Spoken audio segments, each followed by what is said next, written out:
নমস্কার বন্ধুরা, স্বাদের শহরে নতুন একটি শর্টস ভিডিও আপনাদের সকলকে জানাই স্বাগত। আজ আপনাদের সাথে শেয়ার করব আমার আজকের দুপুরের মেনু।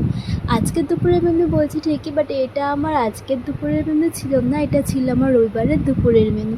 তো যেহেতু রবিবার, তো একটু অনেক কিছু বেশ থাকে মেনুতে, তো তেমনটাই ছিল। লাঞ্চটা জাস্ট এক কথায় বলতে গেলে জমে গিয়েছিল। এখানে দেখুন, আমি প্রথমে নিয়ে নিয়েছি এক বাটি ভাত, একদম বাটি চাপা ভাত, গরম গরম। আর তার সাথে ছিল জাফরানি পোলাও, এটাও একদম গরম ছিল। আর জাফরানি পোলাও দিয়ে খাওয়ার জন্য তৈরি করে নিয়েছিলাম শুকনো শুকনো করে আলুর দম, বেশ একটু ঝাল ঝাল করে। আলুর দমটার মধ্যে আমি লঙ্কার গুঁড়োটা একটু কম ইউজ করেছিলাম বলে এটা একটু কম লালচে হয়েছে, বাট এর স্বাদ আমি বলতে গিয়ে আমার মুখে এখনও জল চলে আসছে, অসাধারণ ছিল। আর ভাত দিয়ে খাওয়ার জন্য আমি তৈরি করে নিয়েছিলাম ধোকার ডালনা। এই ধোকাগুলো আমি মটর ডাল দিয়ে তৈরি করেছি, আর ডালনাটা তো অবশ্যই পেঁয়াজ আদা রসুন দিয়ে তৈরি করেছিলাম। এবারে হয়তো কেউ কেউ ভাববেন যে ভাত আবার জাফরানি পোলাও দুটো কেন একসাথে, বা একটা করলেই তো হতো।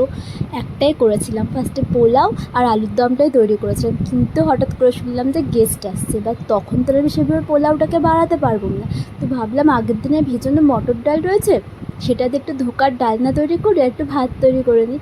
আর এর সাথে দেখুন আমি নিয়ে নিয়েছি একদম ঠান্ডা ঠান্ডা টক দই। এই টক দইটার টেক্সচারটা না একদম এতটা ক্রিমি হয়, খেতে বেশ ভালো লাগে। আর তার সাথে রয়েছে সাদা লাড্ডু। এই মিষ্টিগুলোকে আমাদের এখানে সাদা লাড্ডুই বলে।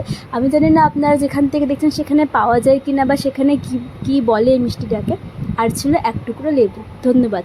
আর হ্যাঁ, যাওয়ার আগে প্লিজ প্লিজ আমার চ্যানেলটি সাবস্ক্রাইব করবেন।